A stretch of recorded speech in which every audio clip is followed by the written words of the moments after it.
Hi, my name is Ralph Harris. I'm the military guy. I'm commander of VFW Post 423 in Ann Arbor, Michigan. Today's program is the fourth about Ann Arbor area military veterans. The first was about D-Day in Europe, and the second was about the Korean War. The third was about the Vietnam War, and today's program is about the Pacific Campaign during World War II. Today's guests are Dick Johnson from Ypsilanti, Michigan, who served in the United States Marine Air. Russel McLogan from Hillsdale, it's not exactly Ann Arbor, but it's close enough for tonight, who served in the United States Army. He's the author of a book called The Boy Soldier, which I read and highly recommend. We also have Roger Van Doren, immediately to my right, from Saline, Michigan, who served in the United States Marines. Before our guests tell us about their roles and activities during the Pacific Campaign, I'd like to share a few historical events, especially for those of you who are not old enough to remember it firsthand, which our guests obviously can. World War II began in the Far East during the summer of 1937 when Japanese troops invaded China. This was their first move in a Japanese plan to establish political and economic control over all of East Asia. This was an effort to create what they called a greater co-prosperity sphere. World War II in Europe began when Germany invaded Poland in 1939. The United States entered World War II by declaring war on Japan after they attacked Pearl Harbor, Hawaii on December 7, 1941. A date that all these gentlemen, I'm sure, remember well, as I do. A few days later, Germany declared war on the United States, and America was faced with a two-front war in Europe and in the Pacific. A political decision was made by the United States and its allies to defeat Germany first. The United States entered the war in the Pacific with only 2 aircraft carriers, a badly crippled fleet, and very few soldiers on the ground, mostly in the Philippines. The United States Army was defeated in the Philippines and fell back to Australia. The United States Navy halted the Japanese advance by defeating much larger Japanese Navy forces at the battles of Midway and Coral Sea. On August 7, 1942, the United States 1st Marine Division landed on Guadalcanal and Tulagi, beginning a long process of pushing the Japanese forces back towards their homeland. By early 1943, American industry was producing many more warships than were needed for either the closing phase of the Battle of the Atlantic or the support of Allied landing operations in the Mediterranean and Normandy. Most of these ships were therefore sent to the growing American fleets in the Pacific. Ground and air reinforcements were sent to General MacArthur's Southwest Pacific Theater and to Admiral Nimitz's Pacific Ocean areas. All these gentlemen were there at the time. From his base on Oahu, Admiral Nimitz was responsible for a predominantly naval offensive through Japan's central Pacific Islands. At the same time, General MacArthur was to conduct a drive northward in eastern New Guinea towards Rabaul on New Britain and then turn northwest towards the Philippines. Many battles and victories were to be achieved by the United States and its allies before the end of the war on August 15, 1945, just days after atomic bombs were dropped on Hiroshima and Nagasaki. Among these victories included the Solomon Islands, Bismarck Sea, New Guinea. Bringing back any memories, guys?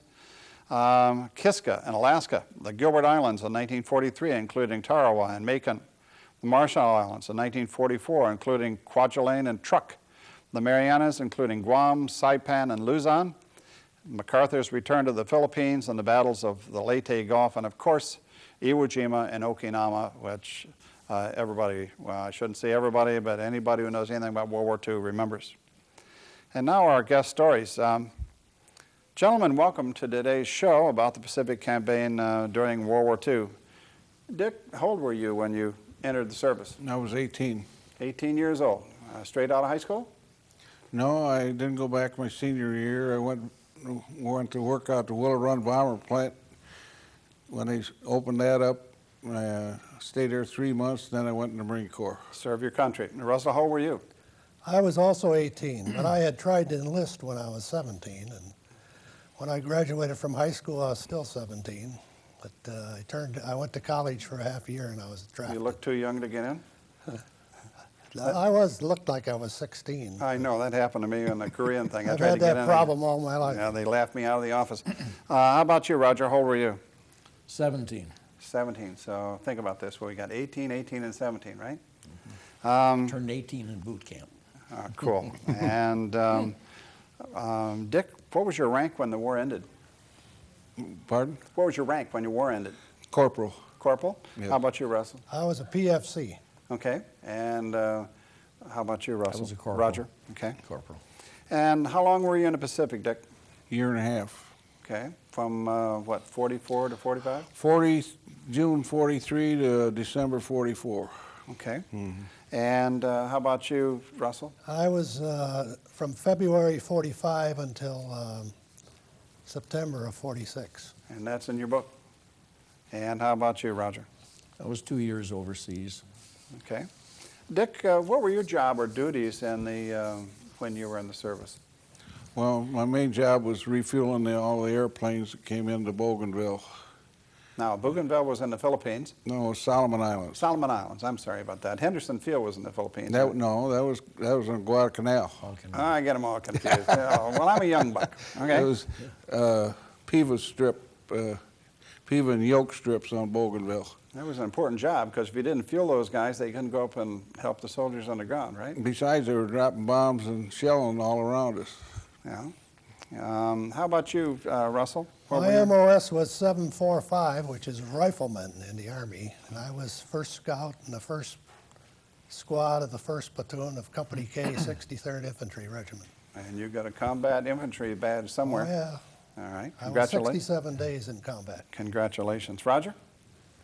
I was a rifleman, and then later on, after we got into Japan, after the war had ended, I went into military police, took training, and was military police in Japan. Okay. Dick, did you see any Japanese soldiers up close and personal, or were you behind the lines taking care of the planes that took care of the troops? No, I never did see any Japanese. You're a lucky guy. Yeah. Now, I know what's going to come out of Russell's mouth. Did you see any Japanese Yeah, soldiers? they were never more than 40 or 50 feet away, usually closer. And we were in the jungle most of the time. And we captured some, so I was able to, That was in the Philippines. try to talk to them, Yeah, we'll get to it later, but I bet you got shot too. If I, Oh, yeah, I practically walked into a machine gun. Right? I'm sorry. Yes. Yeah, yeah. And you got a little I got a memento. bullet through the leg. You got a little Went right memento. through my leg. Yeah, right through Missed your the leg. bone. In between the fibia and the. Tibia. Yep. Tibia, Okay. fibula, yeah. How about you, Roger? See any soldiers, Japanese guys up close and personal? Yes, a number of times. Yeah. Most of them were in caves. You didn't see them until you got near them where they could spot you, and then they were firing at you or whatever. But yeah, I saw some. I saw some real close. And which islands are we thinking about here? Okinawa. Yeah, Probably that's saw a big lot one. of dead ones, too. Yeah. Yeah. Dick, were you wounded or have any close calls, or when they were bombing and shelling it, anything make you nervous? No, I never really did have any. The biggest call we had was when a typhoon went through there and killed a bunch of guys. Blew trees right over on them. What year was that?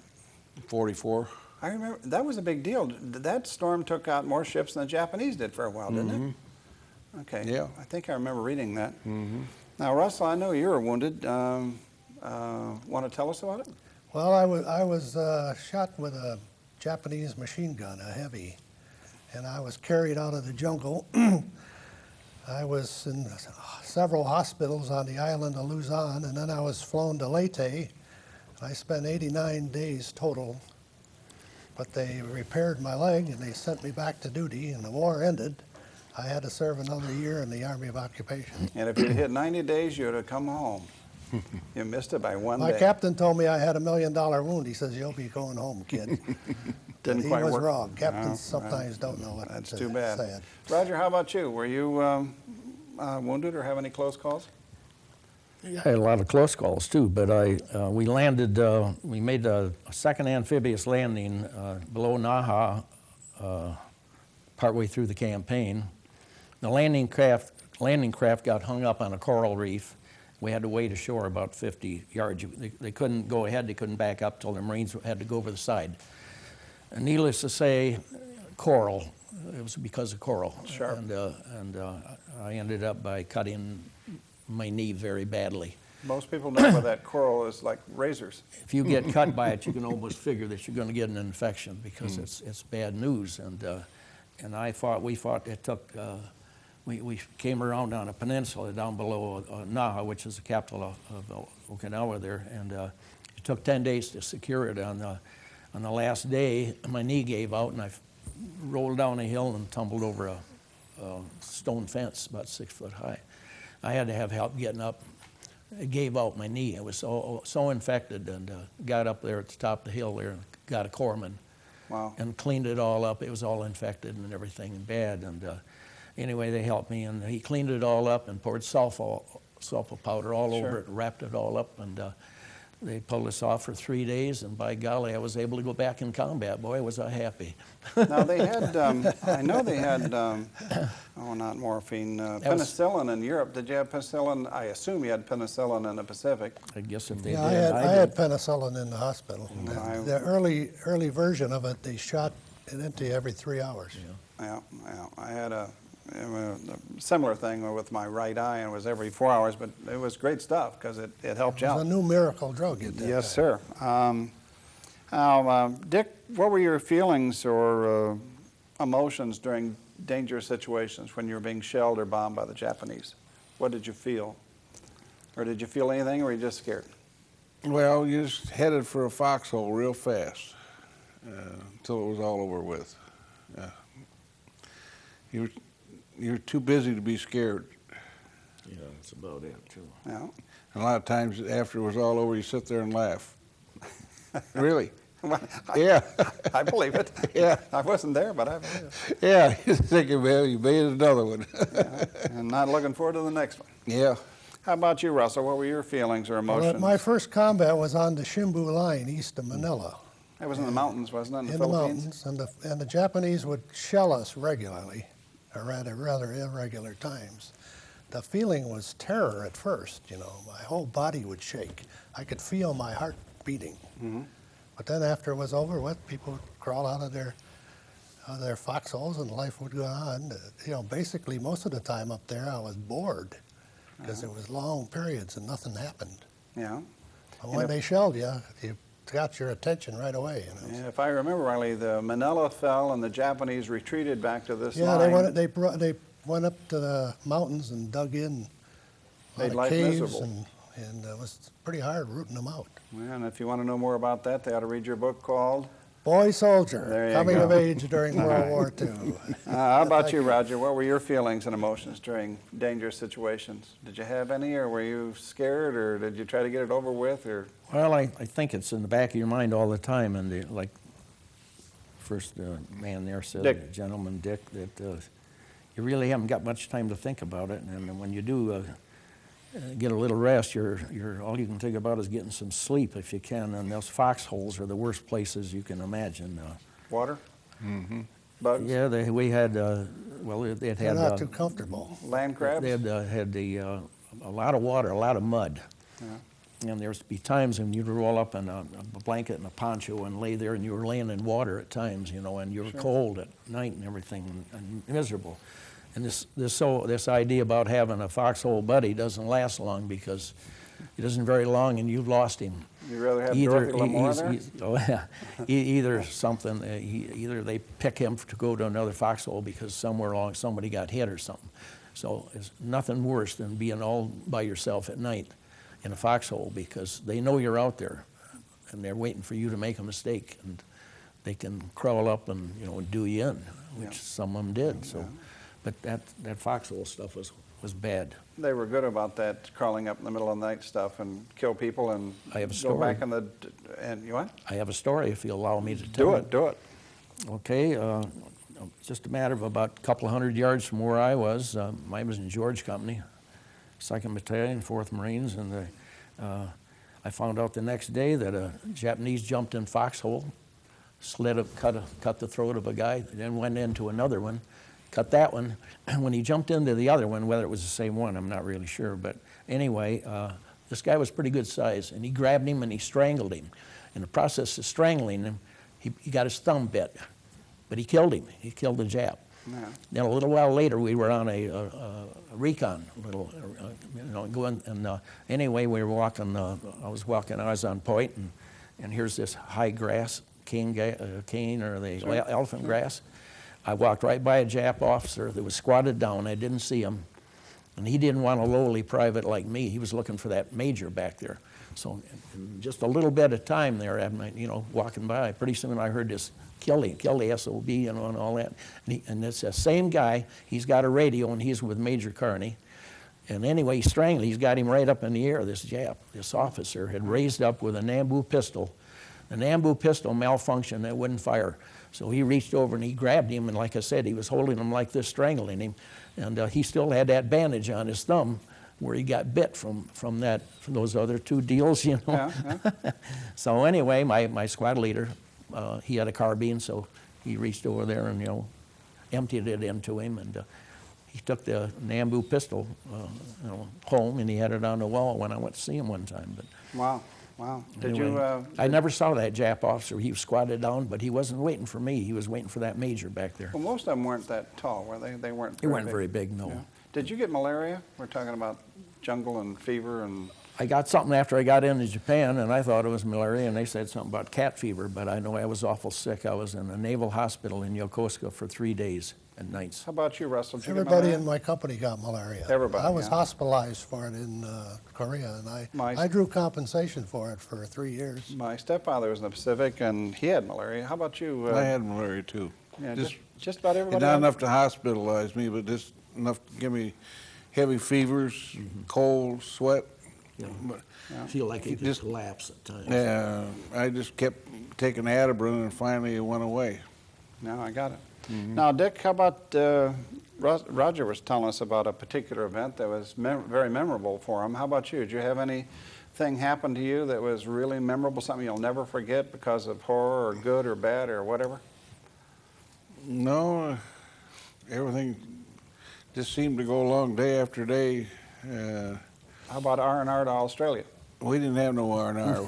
Well, I'm just joking. That's a laugh, because I've been asked to it. I never had any Well, no, R&R. it's supposed to be a joke. We spent a year on Bougainville, and the only R&R was once in a while you got a couple Cokes. Yeah. Yeah. And that was, I mean, that was a big deal. Yeah. Yeah. Yeah. Little things go a long Hey, another way. big yeah. deal was we got 3 cans of beer one time up on the Shimbu line. They came up to the front line and passed out 3 cans of beer. What Here kind I of beer? am. It was in brown camouflage Was it color. Cans? Japanese beer or? No, this was American beer. American beer. 3 cans per man. And I was 18. I was too young to drink. You're But old I enough to tasted die, one. but You not know, old enough to drink. I tasted one that was terrible. So I sold the other 2 for an older soldier. I tell about that in my book. Oh, wow. Now, do you have any other memorable events, Roger, you want to share with us? Well, if you want to get back to about being close calls and all that. Oh, absolutely. Okay, we had a lot of mud. Mud was bad. We had the typhoon season there when monsoon. And where were you at the time? monsoon. Excuse me. Where, Okinawa. Okinawa, okay. Even tanks bogged down and everything. Well, this one day we were laying on a small hill, and all of a sudden a shell dropped right in front of me. Well, the ground was so soft that it penetrated a good share of ground before it detonated. And I was right in the middle of this squad, and we were laying there. We were pinned down by a machine gun. And all of a sudden, I'm down at the bottom of the hill. A shell had lit in front of me. I'm not sure how, and I'm imagining it's a mortar. I'm not sure. It literally lifted me up and blew me backward, and I went down about 30 feet. And the guys come running down, and I'm choking because the gas from the shell, it was in my eyes. I was temporarily blinded for maybe a minute, half a minute or something. And I'm coughing and everything like that. And they come running down. They thought I got killed. That shell was but it penetrated the ground so much that luckily it went up, and otherwise it would have caught me full in the face and probably shoulder and chest area. Wow. Now, this is a Japanese sword, Samurai sword, yes, sir. and you brought this back from World War II, and how'd you get that? I got that in Would Japan. you- I didn't get that in combat, really. I mean, I got to be truthful. Roger, do you mind picking it up and show it to everybody? Okay. Careful, watch your mic. This was probably one of the most prized possessions for people, but anyway, it's a pretty wicked thing because there's a lot of weight there to it. Yeah. A lot of weight. You gave it to me earlier. It's heavy. And the Takes 2 hands. Japanese would use both hands, like this. And if they caught you just right, they could really go pretty well down into your body. Yeah. And like I'd said something earlier, that I had a friend on Iwo Jima that the Jap came up in back of him, this officer, but he was far enough back that the blade penetrated, it went in so far and then came back out again. And he turned around and killed him, and then a corpsman saved him from bleeding to death. So, but it was one basically like this, because this was the Well, the Army. during the Bataan Death March, didn't they behead Yes. some Allied soldiers with those? If you couldn't Yeah, keep if you- up, they just cut your head off. If you fell by the wayside, I met some of these guys who were at the Bataan Death March in Japan there. I did have one thing that was kind of funny, though. I was going around the end of the airstrip with 3,000 gallons of gas, and they were shelling us, and all of a sudden, it sounded like one lobbed right next to me. I let the truck go. I bailed out. The truck rolled ahead and stopped. I got out and looked around, not a thing going on. Walked back, tire blew out on the truck. I don't think I'd want to be around 3,000 gallons of gasoline in any kind of dangerous situation. Russell, now you brought is that your World War II uniform over there? Yeah, the story on that was my first Eisenhower jacket. Like That's what I wore When in Berlin. when we yeah. went from the Philippines up to Korea, That guy's a lot younger than you were. we had summer uniforms, and it was winter there. Okay. And so they sent us our first Eisenhower jackets. And there's a And copy they, of your book, The Boy Soldier. Yep, And who's that young guy in the picture there? that's me at age 19 in Korea. Oh, that is. We had these tailored to fit real good, and then we had our pictures taken in a Korean photography Now, studio. you never mentioned that, but after the war, you should have come home. If it was 90 days, it was 89, and you recuperated, so they sent your tail to Korea for occupation duty, right?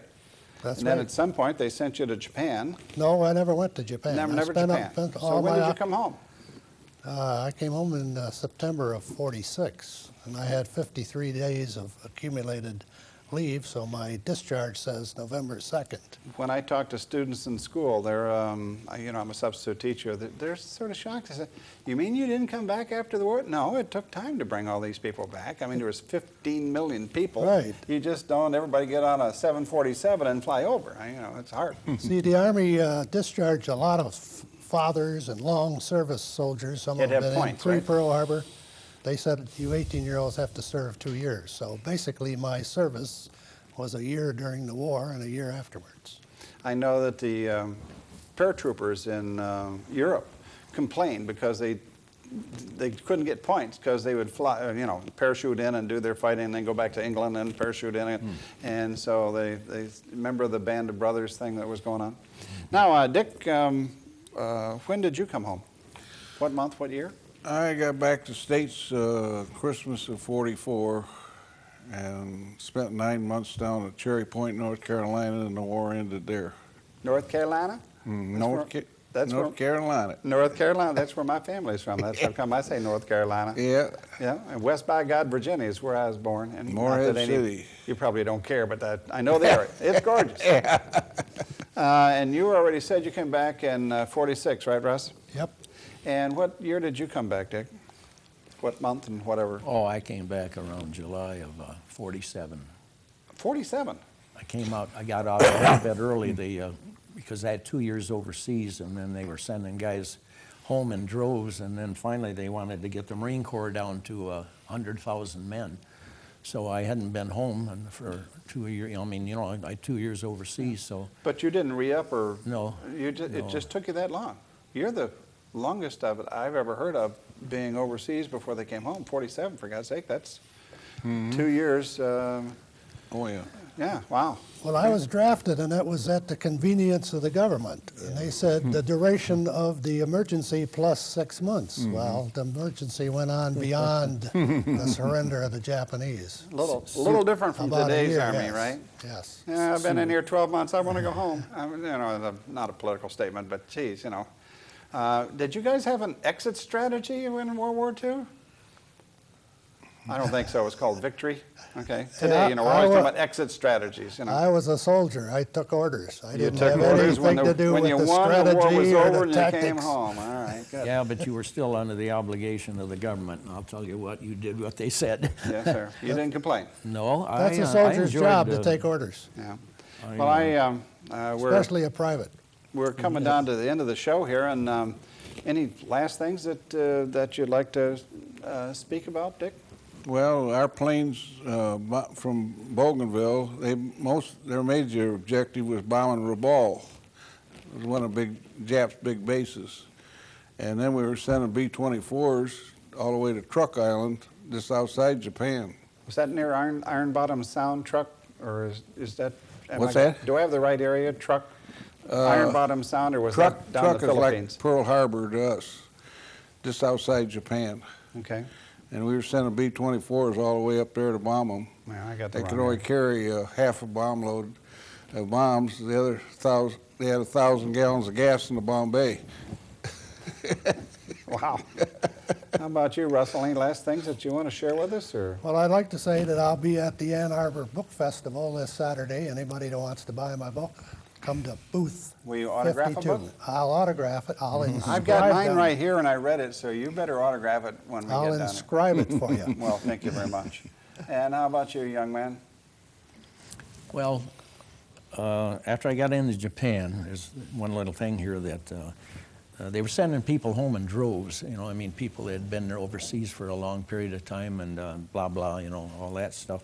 So anyway, they needed to make NCOs. I hadn't been in Japan too long, and I was one of the lucky ones to get PFC. As soon as I was as soon as I was PFC, I was an acting corporal. Okay, and then it wasn't very long, and I got promoted again, and I was made a corporal. And as soon as I was a corporal, I was an acting sergeant, and I was a sergeant of the guard. And then finally, I got a chance to go into military. I was in military police, you know, and I took my training over there and everything. And so I was out in town, and I was a sergeant of the guard. And I got a guy driving my Jeep. That was the guy who got cut in the samurai sword on Iwo Jima. He drove a Jeep for me. I had an interpreter in the office, and hell, I had a pretty good duty, so I didn't really mind that at all, you know. So, but they would never give me that third stripe.